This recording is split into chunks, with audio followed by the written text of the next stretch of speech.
हाय दोस्तों, welcome back to Bind study hub. दोस्तों, आज हम यहाँ पे एक ऐसे टॉपिक की चर्चा करेंगे जो देखने में तो काफ़ी आसान है। आप वीडियो का टाइटल देखेंगे तो आपको लगेगा कि यह टॉपिक काफ़ी आसान है, बिल्कुल रसगुल्ले के जैसे। लेकिन मैं आपसे कहूँगा कि यह टॉपिक बिल्कुल ही आसान नहीं है यदि आपने अच्छे से नहीं पढ़ा है। हम यहाँ पे आज हम चर्चा करेंगे भारत के राष्ट्रीय प्रतीक के बारे में। तो आप यदि देखेंगे तो यही पाएंगे कि भारत के राष्ट्रीय प्रतीक हम सबसे आते हैं, लेकिन कहीं न कहीं ये हमारा ओवर कॉन्फिडेंस हो जाता है।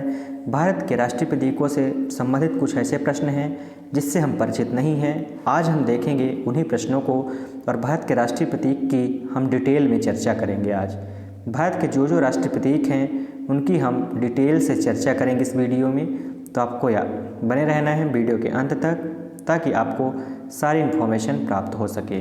तो आज का जो हमारा टॉपिक है, यदि आपको पीडीएफ चाहिए तो आप टेलीग्राम चैनल बिंद स्टडी हब को ज्वाइन कर सकते हैं हमारे, और वहां से आप पीडीएफ प्राप्त कर सकते हैं। आज हम बात करेंगे नेशनल सिंबल्स की, भारत के जो राष्ट्रीय प्रतीक हैं उनकी चर्चा करेंगे। तो आइए स्टार्ट करते हैं भारत के राष्ट्रीय प्रतीक। और यदि इसके बाद हम यहाँ आगे चर्चा करेंगे जितने भी प्रतीक हैं, राष्ट्रीय प्रतीक चिन्ह हैं, उनकी हम डिटेल से चर्चा करेंगे। तो आप वीडियो के अंत तक बने रहें। तो जो राष्ट्रीय ध्वज है तिरंगा झंडा है, आपको पता है राष्ट्रीय ध्वज तिरंगा झंडा। राष्ट्रगान जन गण मन। राष्ट्रीय कैलेंडर शक कैलेंडर शक संवत पर आधारित है। राष्ट्रीय गीत वंदे मातरम। राष्ट्रीय चिन्ह अशोक स्तंभ। राष्ट्रीय फल आम। राष्ट्रीय नदी गंगा। राष्ट्रीय पशु रॉयल बंगाल टाइगर। राष्ट्रीय वृक्ष बरगद। राष्ट्रीय सब्जी कद्दू। राष्ट्रीय मुद्रा रुपया और राष्ट्रीय पक्षी मोर। तो ये रहे हमारे कुछ राष्ट्रीय चिन्ह, राष्ट्रीय प्रतीक। राष्ट्रीय फूल कमल। राष्ट्रीय सरीसृप किंग कोबरा। राष्ट्रीय विरासत पशु हाथी। राष्ट्रीय जलीय पशु गंगा डॉल्फिन। सर्वोच्च राष्ट्रीय पुरस्कार भारत रत्न। और राष्ट्रीय जो हमारी लिपि है वह देवनागरी हिंदी है। आइए दोस्तों, यहाँ पे हमने देखा कुछ राष्ट्रीय प्रतीक चिन्ह कौन कैसे हैं, उनके नाम देखा। अब हम इनकी चर्चा करेंगे विद डिटेल, सभी की चर्चा करेंगे डिटेल के साथ। तो आप वीडियो के अंत तक बने रहें। देखेंगे जो राष्ट्रीय ध्वज तिरंगा झंडा है उसके बारे में चर्चा करेंगे। भारतीय संविधान द्वारा 22 जुलाई 1947 को राष्ट्रीय ध्वज को अपनाया गया। तो पहला क्वेश्चन आपसे यहाँ से निकल के आता है कि राष्ट्रीय ध्वज तिरंगे झंडे को कब अपनाया गया। तो आपको डेट याद रखनी है, 22 जुलाई 1947। कब अपनाया गया तिरंगे झंडे को? 22 जुलाई 1947। इसमें 3 समान अनुपात में कलर आपको देखना है, केसरिया, सफ़ेद और हरे रंग की 36 पट्टियाँ होती हैं। इन तीनों पट्टियों में रंगों का अलग अलग महत्व होता है। केसरिया रंग का महत्व त्याग, बलिदान। सफ़ेद का महत्व है शांति, सत्य और पवित्रता। तथा हरे रंग को देश की समृद्धि का प्रतीक है। केसरिया त्याग और बलिदान का, सफ़ेद रंग शांति, सत्य और पवित्रता का, और हरा रंग समृद्धि का प्रतीक है। यह आपको ध्यान में रखना है। इसके बाद देखेंगे राष्ट्रीय ध्वज में जो लंबाई चौड़ाई का अनुपात है यह 2:3 है, और यह क्वेश्चन पूछा गया क्वेश्चन है, इसलिए आपके लिए काफ़ी महत्वपूर्ण है। बीच में एक सफ़ेद पट्टी में एक गहरे नीले रंग का चक्र पाया जाता है। इस चक्र में कुल कितनी तीलियां होती है? यह एसएससी में पूछा गया क्वेश्चन है। इसमें कुल 24 तीलियां होती हैं, और इस चक्र को सारनाथ में स्थित अशोक स्तंभ से लिया गया है। यह पीसीएस में पूछा गया क्वेश्चन है कि जो राष्ट्रीय ध्वज तिरंगा झंडे में जो चक्र है वह कहाँ से लिया गया है? तो सारनाथ में स्थित अशोक स्तंभ से लिया गया है। तो ये हमारे लिए रहा राष्ट्रीय ध्वज तिरंगा झंडा। इससे सभी महत्वपूर्ण प्रश्न अब आपको पता चल गया होगा कि यह वीडियो कैसी होने वाली है। तो आप वीडियो के अंत तक बने रहें। तो हमने चर्चा की जो राष्ट्रीय ध्वज तिरंगा झंडा है इसे 22 जुलाई 1947 को अपनाया गया। इस 3 समानुपात में है। सफ़ेद, केसरिया, सफ़ेद और हरे रंग का है। आपको याद रखना है केसरिया आपने पढ़ा होगा बचपन में, त्याग और बलिदान का प्रतीक है। सफ़ेद रंग शांति, सत्य, पवित्रता का, और हरा रंग समृद्धि का प्रतीक है। इसका अनुपात है 2:3। इसमें एक चक्र है जिसमें 24 तीलियां हैं, और वह लिया गया है सारनाथ में स्थित अशोक स्तंभ से लिया गया है। आइए देखते हैं अगला जो टॉपिक है। अगले टॉपिक की हम चर्चा करेंगे राष्ट्रगान जन गण मन। अब यहाँ तो आपको देख के ऐसा लगा कि हमें राष्ट्रगान के बारे में संपूर्ण जानकारी है, पर नहीं, ऐसा नहीं है। जो राष्ट्रगान के बारे में हम चर्चा करेंगे तो जो राष्ट्रगान भारतीय संविधान द्वारा राष्ट्रगान को 24 जनवरी 1950 को भारत के राष्ट्रगान के रूप में अपनाया गया हमारा राष्ट्रगान क्या है, जन गण मन। और इसे किसके द्वारा गाया गया था, रविन्द्रनाथ टैगोर। राष्ट्रगान जन गण है जो पहली बार भारतीय राष्ट्रीय कांग्रेस के कलकत्ता अधिवेशन में 27 दिसंबर 1911 को अपनाया गया। यह आपसे पूछा गया क्वेश्चन है। MPPSC, UPPSC और BPSC में यह क्वेश्चन पूछा गया है। BPSC में पूछा गया क्वेश्चन है कि राष्ट्रगान को पहली बार कब गाया गया, तो भारतीय राष्ट्रीय कांग्रेस के कलकत्ता अधिवेशन में 1911 को पहली बार जन गण मन को अपनाया गया, 27 दिसंबर 1911। इसे गाने में कितने समय के सेकंड, 52 सेकंड का समय लगता है। इसमें 5 पद हैं। प्रथम है अनपित पद को गाने में लगभग 20 सेकंड का समय लगता है। तो यहाँ पे दोस्तों हमने देखा कि भारतीय संविधान में जो जनगण को 24 जनवरी 1950 को भारतीय राष्ट्रगान के रूप में अपनाया गया। लेकिन यदि बात करें कि पहली बार इसे गाया कब गया था, तो भारतीय राष्ट्रीय कांग्रेस के कलकत्ता अधिवेशन में 27 दिसंबर 1911 को पहली बार इसे गाया गया और इसे रविन्द्रनाथ टैगोर द्वारा रचित है। यह भी आपको ध्यान में रखना है। आइए बढ़ते हैं अगले प्रतीक चिन्ह की चर्चा करते हैं। अगला जो हमारा प्रतीक चिन्ह है वो राष्ट्रीय कैलेंडर है। तो जो राष्ट्रीय कैलेंडर है इसे 1957 में कैलेंडर समिति द्वारा बनाया गया। इसके निर्माण में भारतीय पंचांग की मदद ली गई थी। इसके बाद देखेंगे जो हमारा राष्ट्रीय गीत वंदे मातरम है। चर्चा करेंगे राष्ट्रीय गीत वंदे मातरम की। तो राष्ट्रीय गीत वंदे मातरम बंकिम चंद्र चटर्जी द्वारा रचित वंदे मातरम 1950 में भारत के राष्ट्रगीत के रूप में अपनाया गया। कब इसे अपनाया गया, 1950 को। पहली बार भारतीय राष्ट्रीय कांग्रेस के राजनीतिक संदर्भ में रविन्द्रनाथ टैगोर ने 1986 में इसे गाया था। वंदे मातरम को पहली बार कब गाया गया था, 1896 में गाया गया था। यह आपको याद रखना है। इस गीत को बंकिम चंद्र चटर्जी ने अपने उपन्यास आनंद मठ में लिखा है, जिसकी भाषा बंगाली तथा संस्कृत है। इसमें कुल 6 छंद हैं, यह आपको याद रखना है। इसकी भाषा क्या है, बंगाली और संस्कृत, और इसमें 6 छंद हैं। इस गीत को पहली बार बंकिम चंद्र चटर्जी ने अपने उपन्यास आनंद मठ में लिखा था। यह आपके लिए काफ़ी महत्वपूर्ण है, यह आपको ध्यान में रखना है। इसके बाद चर्चा करेंगे, बढ़ते हैं आगे और देखेंगे राष्ट्रीय चिन्ह अशोक के बारे में। राष्ट्रीय चिन्ह अशोक की चर्चा करेंगे। यह चिन्ह सारनाथ में मौर्य सम्राट अशोक द्वारा बनाए गए अशोक स्तंभ से लिया गया है। 26 जनवरी 1950 को भारत के राष्ट्रीय चिन्ह के रूप में इसे अपनाया गया। कब इसे अपनाया जाता है, 26 जनवरी 1950 को इसे अपनाया जाता है। हम देखिए इसकी जो लिपि है वह देवनागरी लिपि में इसमें सत्यमेव जयते लिखा है, जिसका अर्थ है सत्य की सदैव जीत होती है। सत्यमेव जयते को मुंडकोप उपनिषद से लिया गया है। यह आपके लिए महत्वपूर्ण है और पूछा गया है कि सत्यमेव जयते कहाँ से लिया गया है, पूछा गया है। इसमें 4 सिंह बने हुए हैं जो कि एक दूसरे की तरफ पीठ किए हुए हैं। इसके नीचे हाथी, घोड़ा, सांड तथा सिंह की आकृति है। हाथी, घोड़ा, सांड और सिंह की आकृति है। यदि आप इसे हल्के में ले रहे हैं तो यह आपके लिए आपको कभी भी धोखा दे सकता है, इसलिए इसे आपको अच्छे से पढ़ना है।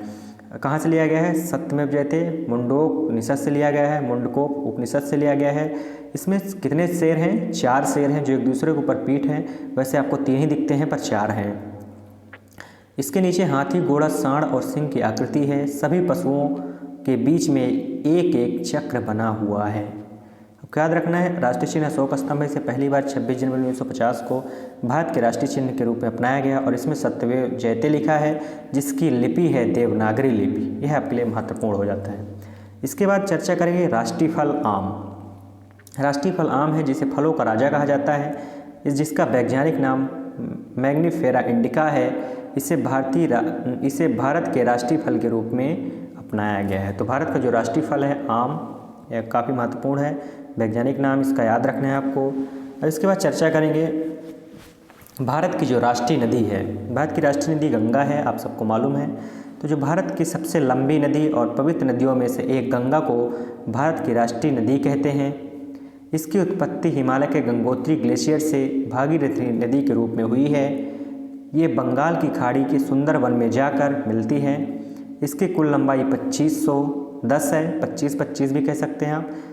इसकी कुछ उपनदियां हैं, महाकाली, करनाली, कोसी, गंडक, सरयू, यमुना, सोन, महानंदा। इसकी कुछ प्रमुख उपनदियां हैं। गंगा नदी की आप लंबाई 2525 भी मान सकते हैं, लिख सकते हैं, इसकी है 2510 लिखा है तो यहाँ पे एरर नहीं है, आपको ध्यान रखना है 25 किलोमीटर है। ये भारत की सबसे लंबी नदी है। और ये हम देखिए इसकी उत्पत्ति कहाँ से हुई, गंगोत्री ग्लेशियर से होती है। और वहाँ पे जब गंगोत्री ग्लेशियर से निकलती है तो इसे भागीरथी के रूप में इसका उद्गम हुआ है, भागीरथी के रूप में इसे जाना जाता है। जब बंगाल की खाड़ी में जाकर सुंदरवन में मिल जाती है, इसकी जो कुछ प्रमुख नदियां हैं महाकाली, कर्नाली, कोसी, गंडक, इसके कुछ प्रमुख सहायक नदियां या उपनदियां हैं, यह आपको ध्यान में रखना है। तो ये रहा भारत की जो राष्ट्रीय नदी गंगा है। बढ़ते हैं अगले टॉपिक की ओर, जो है भारत का राष्ट्रीय पशु। भारत के राष्ट्रीय पशु कौन सा है? भारत का जो राष्ट्रीय पशु है रॉयल बंगाल टाइगर है, आपको याद रखना है। भारत का राष्ट्रीय पशु रॉयल बंगाल टाइगर है, जिसे 1973 में अपनाया गया। कब अपनाया गया? 1973 में अपनाया गया। इसके शरीर पर चमकदार पीली पट्टियाँ होती हैं। इसकी अधिकतम आयु 20 वर्ष है। इसका वैज्ञानिक नाम पैंथरा टाइग्रिस है। वेरी मोस्ट क्वेश्चन है, पूछा गया है। रॉयल बंगाल टाइगर का जो वैज्ञानिक नाम है का है पैंथरा टाइग्रिस है। क्या है? पैंथरा टाइग्रिस, आपको ध्यान में रखना है। देखेंगे जो चर्चा करेंगे अगले बिंदु की, तो अगला बिंदु है राष्ट्रीय वृक्ष। हमारा राष्ट्रीय वृक्ष बरगद है। बरगद को देखते हैं। भारतीय बरगद को भारत का राष्ट्रीय वृक्ष के रूप में अपनाया गया है। इस वृक्ष को हिंदू धर्म में विशेष मान्यता प्राप्त है। इसके अनेक औषधि गुण भी पाए जाते हैं। इसके बाद देखेंगे राष्ट्रीय सब्जी। क्या है राष्ट्रीय सब्जी? कद्दू है। राष्ट्रीय सब्जी कद्दू है। कद्दू के अन्य नाम सीताफल, काशीफल, रामकोहला, संस्कृत में इसे कुष्मांड, पुष्पफल, बृहत फल और वल्ली फल कहते हैं, ये आपको याद रखना है। सीताफल, काशीफल, रामकोहला, संस्कृत में इसे क्या कहते हैं? कुष्मांड, पुष्पफल, बृहत फल और वल्ली फल, यह कद्दू के अन्य नाम हैं। याद रखना है, राष्ट्रीय सब्जी है कद्दू। इसमें प्रचुर मात्रा में विटामिन ए पाया जाता है, यह भी आपको ध्यान में रखना है। इसके बाद बात करेंगे राष्ट्रीय पक्षी। क्या है राष्ट्रीय पक्षी? क्या है? मोर। राष्ट्रीय पक्षी मोर की चर्चा करेंगे। देखेंगे राष्ट्रीय पक्षी मोर है। इसे भारत के राष्ट्रीय पक्षी के रूप में अपनाया गया है। इन्हें वन्य जीव सुरक्षा की जो धारा 1972 के तहत सुरक्षा प्रदान की गई है, इसके व्यापार को गैर कानूनी माना गया है। इसका जो वैज्ञानिक नाम है मोर का, वह क्या है? पावो क्रिस्टेटस। मोर का वैज्ञानिक नाम पावो क्रिस्टेटस है। और यह पूछा गया क्वेश्चन है पावो क्रिस्टेटस, इसलिए यह आपके लिए काफ़ी महत्वपूर्ण है। इसके बाद देखेंगे राष्ट्रीय फूल की बात करेंगे। हमारा जो राष्ट्रीय फूल है, राष्ट्रीय फूल कमल है। आप सभी को पता होगा राष्ट्रीय फूल कमल है और इसका वैज्ञानिक नाम नेलम्बो न्यूसीफेरा है। वेरी मोस्ट है और यह पूछा गया क्वेश्चन है। राष्ट्रीय फूल कमल का क्या नाम है? वैज्ञानिक नाम नेलम्बो न्यूसीफेरा है। इसके बाद चर्चा करेंगे राष्ट्रीय सरीसृप क्या है। राष्ट्रीय जो सरीसृप है यह किंग कोबरा है। क्या है? किंग कोबरा है। किंग कोबरा दुनिया का सबसे लंबा विषैला सांप है। इसका वैज्ञानिक नाम ओफिफियस फन्ना है। क्या है? ओफिफियोफियस फन्ना है, यह आपको याद रखना है। यह इसका वैज्ञानिक नाम है, काफ़ी महत्वपूर्ण है, पूछा जा सकता है आपसे सीधा।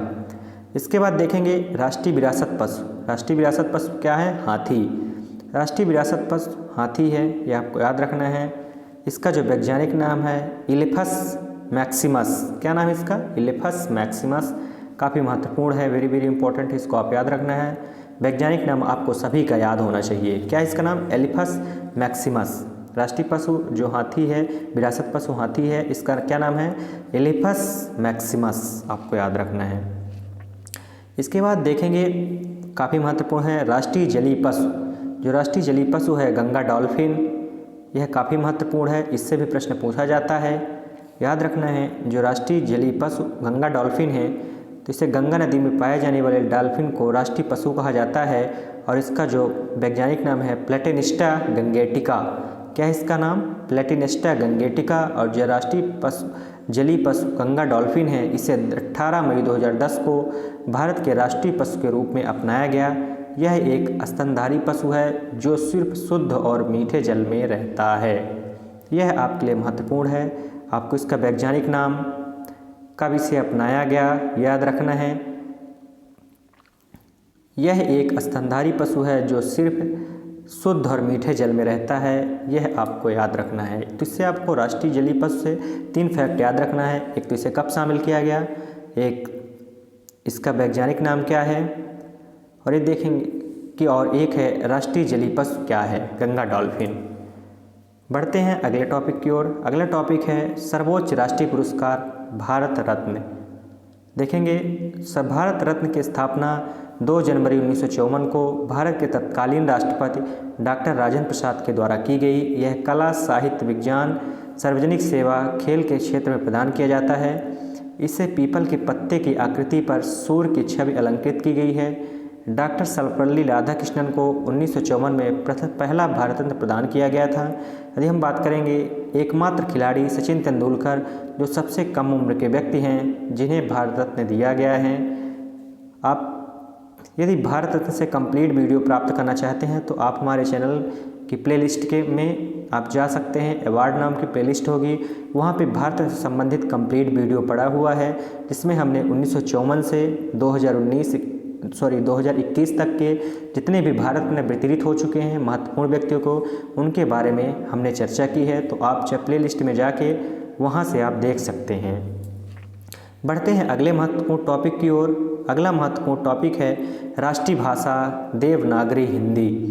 राष्ट्रीय भाषा जो देवनागरी हिंदी है, इसको याद रखेंगे। इसे जो अपनाया गया है, यह 14 सितंबर 1949 को अपनाया गया है। इसीलिए 14 सितंबर को हर साल हिंदी दिवस के रूप में मनाया जाता है। कब? 14 सितंबर को क्या मनाया जाता है? हिंदी दिवस। क्यों मनाया जाता है? क्योंकि 14 सितंबर 1949 को ही हिंदी को अपनाया गया था, इसलिए प्रतिवर्ष हिंदी दिवस मनाया जाता है 14 सितंबर को। यह आपके लिए काफ़ी महत्वपूर्ण है। तो दोस्तों, हमने यहाँ पे चर्चा की भारत के कुछ राष्ट्रीय प्रतीक की हमने चर्चा की। राष्ट्रीय प्रतीक के बाद हमने उसकी डिटेल में चर्चा की और डिटेल में देखा कि कौन से राष्ट्रीय प्रतीक से कौन से बिंदु हमारे लिए महत्वपूर्ण हैं, जिनको जानना काफ़ी महत्वपूर्ण है। उससे भी क्वेश्चन कई बार पेपर में पूछे जाते हैं, तो वह काफ़ी महत्वपूर्ण है। यदि आपको इस वीडियो की PDF चाहिए तो आप हमारे टेलीग्राम चैनल बिंद स्टडी हब को ज्वाइन कर सकते हैं और वहां से आप इसकी PDF प्राप्त कर सकते हैं। दोस्तों, यदि आप चैनल पर नए हैं तो चैनल को सब्सक्राइब करें, बेल आइकन को प्रेस करें, ताकि जब भी कोई नई वीडियो अपलोड की जाए तो सबसे पहले आपको नोटिफिकेशन प्राप्त हो। दोस्तों, यदि आप इसी तरह की वीडियो देखना चाहते हैं तो हमारे साथ जुड़े रहें।